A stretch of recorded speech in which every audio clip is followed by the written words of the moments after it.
Assalomu alaykum, hurmatli o'quvchilar.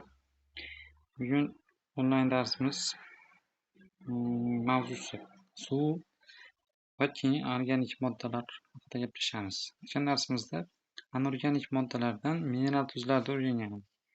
Bugungi darsimizda anorganik moddalardan suvni o'rganamiz va organik moddalar bilan tanishamiz. Demak, boshlaylik. Xo'p, suv. Suv anorganik modda bo'lib, 3 ta atomdan tashkil topgan. 2 xil atom. Bitta kislorod va 2 ta vodorod. Suv molekulasida mana shu vodorod va kislorodlar o'rtasida qutbli kovalent bog' mavjud. Qutbli kovalent bog' deyilishining sababi kislorodning elektron manfiyligi vodorodnikidan yuqoriroq. Shu sababli vodorodning elektronlarini kislorod o'ziga tortadi. Shu sababli suv molekulasida kislorod manfiy zaryadlangan, vodorod esa musbat zaryadlangan holatga o'tib qoladi. Va natijada suv molekulasini bitta tomoni manfiy, bitta tomoni musbat zaryadlangan bo'lib qolyapti. E'tibor bersak, shunaqa bir tomoni manfiy, bir tomoni musbat zaryadlangan moddani ikki qutbli modda deymiz. Ikki qutbli moddalar esa dipol modda deyiladi. Dipol so'zi, e'tibor bering, di degani ikki degani, pol degani qutb degani. Demak, suv molekulasi ikki qutbli modda ekan. Esimizda qolsin. Davom etamiz. Suvning ahamiyati. Suv hujayra qancha faol bo'lsa, unda shuncha ko'p bo'ladi. Misol uchun, tish emalida 10% suv bo'ladi, barcha hujayralarda esa 90% dan ortiqroq suv bo'ladi. Demak, qaysi biri faolroq? Albatta, barcha hujayrasi faolroq, chunki tepadagi gapda aytib o'tyapmiz. Qancha suv ko'p bo'lsa, hujayra shuncha faoldir. E'tibor bering, barcha hujayrasi ko'proq, shuning uchun barcha hujayrasi faolroq. Tish emali esa unga nisbatan faolligi pastroq bo'ladi. Xo'p, hujayradagi hayotiy jarayonlar suvli muhitda o'tishga moslashganligi hayotning dastlab suvda paydo bo'lganligini isbotlovchi dalil hisoblanadi. E'tibor bering. Demak, hayot dastlab suvda paydo bo'lgan ekan va bu gapimizning isboti nima ekan? Hujayradagi hamma hayotiy jarayonlar suvda amalga oshishi. Mana shu gapimizning isboti hisoblanar ekan. Suv shunaqa organizm uchun juda muhim narsa-ki, e'tibor bering, mana bu rasmimizda zebra bilan sher birgalikda suv ichyapti hatto. Ya'ni suv mana ikkala dushmanni o'zaro birlashtirishi mumkin. Ya'ni yirtqich o'lja munosabatini ham birlashtirib qo'yishi mumkin ekan. Albatta bu hazil edi. Davom etamiz. Bitta suv molekulasi boshqa suv molekulalari bilan, e'tibor beraylik, molekulyar bog' aro bog'langan. Bu suv molekulalari o'rtasidagi bu bog'larni vodorod bog' deb ataymiz. Vodorod bog'ni hosil bo'lishi qanday vujudga keladi? Vodorod bog'da hosil bo'lishi suvdagi kislorodning elektron manfiyligi yuqori va vodorodning elektron manfiyligi kichikligi bilan bog'liq bo'ladi. Boshqa suv molekulasidagi elektron manfiyligi yuqori bo'lgan kislorod boshqa bir suv molekulasidagi vodorodni elektronini o'ziga tortadi. Shuni hisobidan boshqa suv molekulasidagi kislorod va boshqa suv molekulasidagi vodorod o'rtasida kuchsiz vodorod bog' hosil bo'lib qoladi. Va e'tibor beraylik, bitta suv molekulasi 4 ta qo'shni suv molekulasi bilan vodorod bog' orqali bog'lanadi.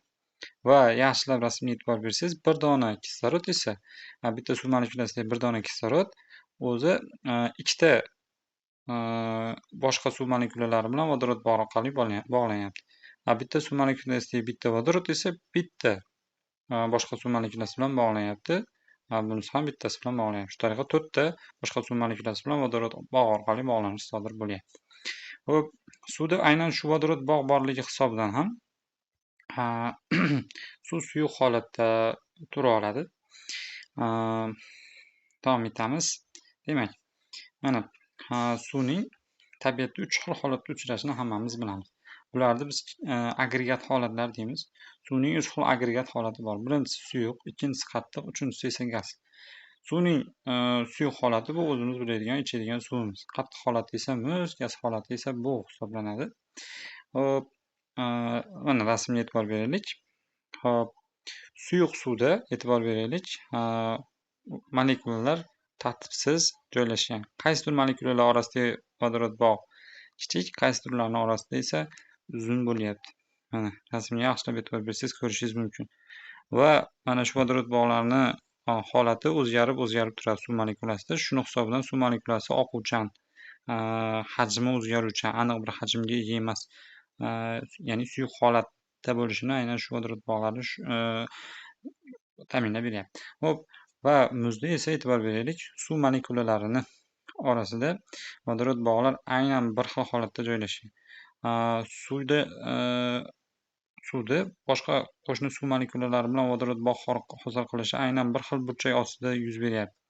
Ya'ni juda ham tartibli holatda suv molekulalari o'zaro birikayapti. Aynan mana shu tartibli holat muz kristallini hosil bo'lishiga sababchi bo'ladi. Suvda esa unaqa tartibli holat emas. Shuning uchun suv molekulalari harakatchan bo'ladi. Endi suyuq suvda mana shu vodorod bog'lar nisbatan qisqa ham bo'lishi mumkin, uzoq ham bo'lishi mumkin. Vodorod bog'lar qancha bir-biriga yaqin bo'lsa, molekulalar deylik, suv molekulalari bir-biriga qanchalik yaqin bo'lsa, zichlik shuncha past bo'ladi. E'tibor bering, suyuq suvda suv molekulalarining orasi juda yaqin bir-biriga. Muzda esa unga nisbatan uzoqroq. Shuning uchun suv molekulalari suyuq suv zichligi balandroq bo'ladi. Nimaga? Suyuq suvning chunki suv molekulalari o'rtasida masofa kamroq. O'zaro bir-biriga yaqinroq joylashgan suyuq suvda. Muzda esa e'tibor beraylik, suv molekulalarining orasidagi masofa kattaroq. Shuning uchun muzning zichligi kichkinaroq. Muz shuning uchun zichligi kichkinaroq bo'lgani uchun suyuq suvda cho'kmaydi. Esimizdan chiqarmaylik shu narsani. Suyuq suv muzda ko'ra zichroq, shu sababli muz cho'kmaydi deyapmiz. Mana shu tarif ikkinchi qatorda berilayotgan ta'rifga e'tibor berib qo'ying. Va bu ta'rifimizning sababini hozirgina aytdik. Muzda suv molekulalari o'rtasida masofa kattaroq bo'ladi. Suvda esa molekulalar o'rtasidagi masofa kichikroq bo'ladi. Shuning uchun suyuq suv zichroq, muz esa zichligi pastroq bo'ladi. Va yana bir muhim xususiyatni aytib o'tib ketaylik. Suv +4 gradusda eng maksimal zichlikka erishadi.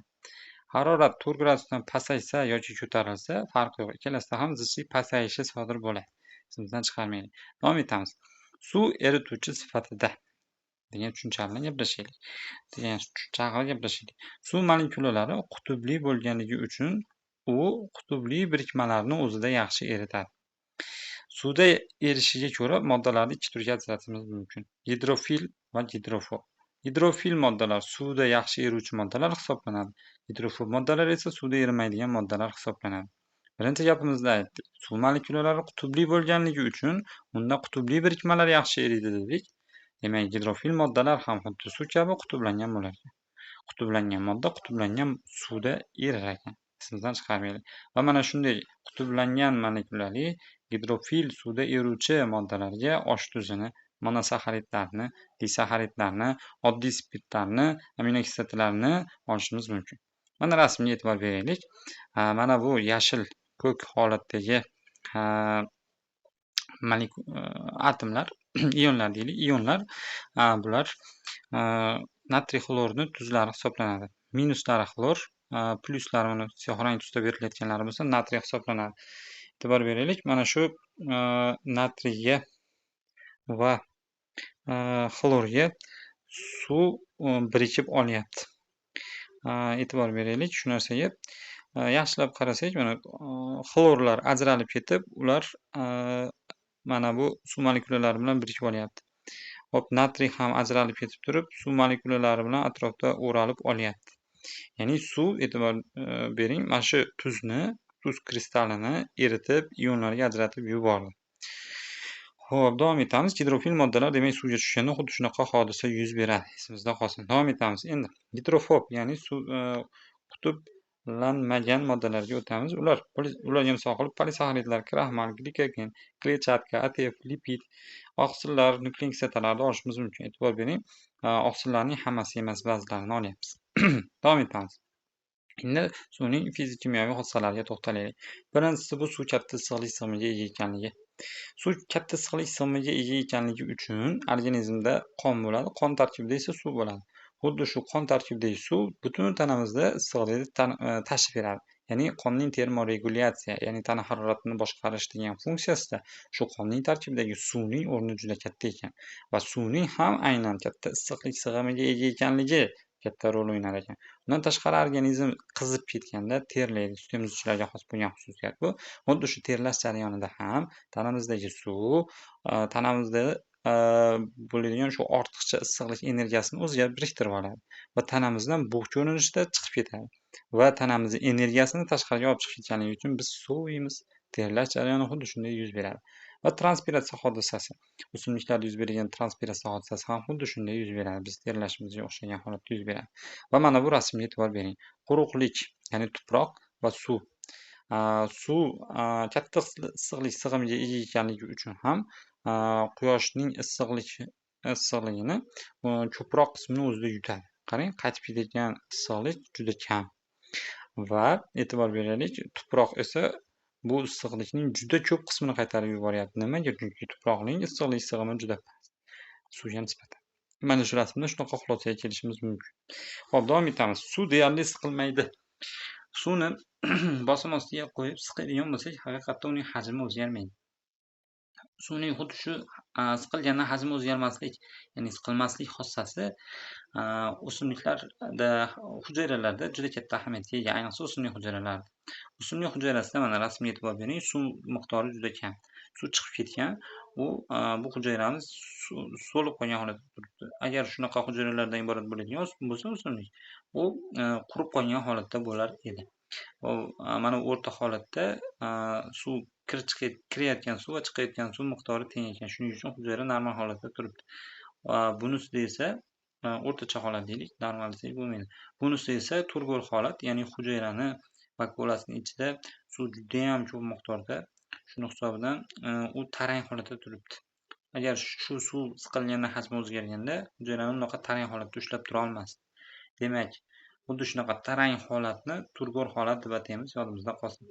Va hayvonlarda yana bir xususiyat bor. Gidrostatik skelet degan skelet turi bor. Suvda shu siqilmaslik xossasi hisobidan o'simlikni hayvonni deylik, hayvonni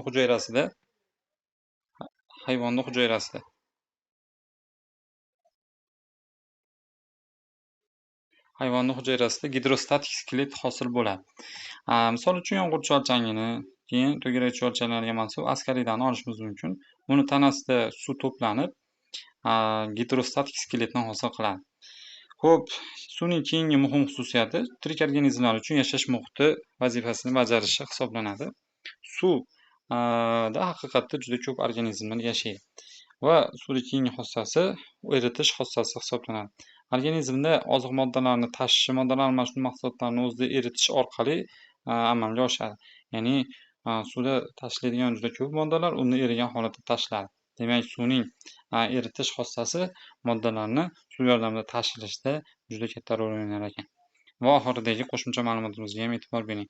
Suv fotosintez jarayonida o'simlik tomonidan organik moddalarni sintez qilish uchun vodorod manbai bo'lib xizmat qiladi. Bundan tashqari, fotosintez jarayonida atmosferaga qaysi gaz ajralib chiqar edi eslasak, kislorod. Kislorod molekulalarining manbai ham suv edi. Eslasak, fotosintez jarayonida suv fotolizga uchrab, uning OH va H ionlariga ajralishi yuz beradi. Keyin OHlar qo'shilib, 4 ta OH qo'shilib 1 mol kislorod chiqarardi, u atmosferaga chiqib ketardi. Keyin 2 mol suv ham hosil bo'lar edi. Demak, fotosintez jarayonida organik modda, ya'ni glyukozani tarkibidagi 12 ta vodorodni manbai suv ekan. Va atmosferaga chiqayotgan kislorodning manbai ham suv ekan. Shu qadar muhim narsa. Xo'p, va endi organik moddalarga o'tamiz. Anorganik moddalarni tugatdik. Mineral tuzni o'tgan darsda o'rgandik. Hozir esa suvning xossalarini ko'rib chiqdik. Endi navbat organik birikmalarga. Organik birikmalar asosan polimer va monomerlardan iborat bo'ladi. Polimer, monomer nima ekanligini tushunib olaylik birinchi. Monomer bu kichik tarkibiy qism. Bu monomerlar qo'shilsa polimer modda hosil bo'ladi. Mana polimerizatsiya degan jarayonni ko'rib turibsiz. Monomerlar qo'shilyapti va polimer moddani hosil qilyapti. E'tibor bering, mana polimer modda kichik monomerlardan iborat bo'lgan yirik modda. Ma'nosiga ham e'tibor bering. Poli ko'p, meros qism. Monomer modda polimerlar hosil qiluvchi kichik modda hisoblanadi. Mono bir meros qism degan ma'noni bildiradi. Demak, polimer nima, monomer nima tushunib oldik. Xo'p, davom etamiz. Xuddi shunday organik moddalarni biz 4 turga ajratishimiz mumkin. Oqsil, uglevod, nuklein kislota, yog'. Oqsilning yana bir nomi bor, protein. Uglevodning ikkinchi nomi esa karbon suv bo'ladi. Yog'ning ham yana bir nomi bor, lipid bo'ladi. Mana e'tibor bering, bu uglevod, bu ham uglevod. Bu esa oqsil. Hop, bu esa yog'. Davom etamiz. Bulardan oqsil, uglevod va nuklein kislotalarni biopolimer deya olamiz. Ya'ni ular polimer modda bo'lib, monomerlari mavjud. E'tibor bering, oqsil, uglevod, nuklein kislotani monomerlari bor. Og'iz so'z bilan aytib o'tib ketishimiz mumkin. Mana pastga yozib o'tib ketyapmiz. Oqsillarning monomeri aminokislota. Uglevodning monomeri esa monosaxarid. Nuklein kislotaning monomeri esa nukleotid bo'ladi. Lipid esa monomeri yo'q, shuning uchun u polimer modda bo'la olmaydi. Rasmga e'tibor bering. Shu molekula turlarini berib o'tib ketyapmiz. Karbogidraza deb nomlanardi. Uglevod karbogidrates nomlanadi ingliz tilida. Karbogidraza esa aytgan uchun parchalovchi fermentda adashdim hozir. Demak, karbon suv deylik. Karbon suvlar demak, rasmga e'tibor bersangiz, non mahsulotlarida ko'p bo'lyapti ekan. Lipid sifatida mana o'simlik yog'ini berib o'tishyapti. Nuklein kislotaga esa DNK ni misol qilib beryapti. Protein esa mana go'sht. Xo'p, demak, davom etamiz. Biopolimerlarni funksiyasiga ko'ra ham ajratib chiqaylik. Biopolimerlarning funksiyasiga ko'ra 3 guruhga ajratishimiz mumkin. Qurilish funksiyasi, katalizatorlik va transport funksiyasi va irsiy axborot saqlash funksiyasi. E'tibor bering, ahamiyatiga ko'ra berilgan. Bu qurilish funksiyasini 2 yoki 3-ga qo'ymasligimiz kerak. Birinchi bo'lib hujayra qurilib olish kerakmi? Shuning uchun qurilish funksiyasi birinchi o'rinda berilgan. Keyin esa uning ichida jarayonlar amalga oshadi. Katalizatorlik funksiyasi bu kimyoviy biologik reaksiyalarni tezlashtirish hisoblanadi.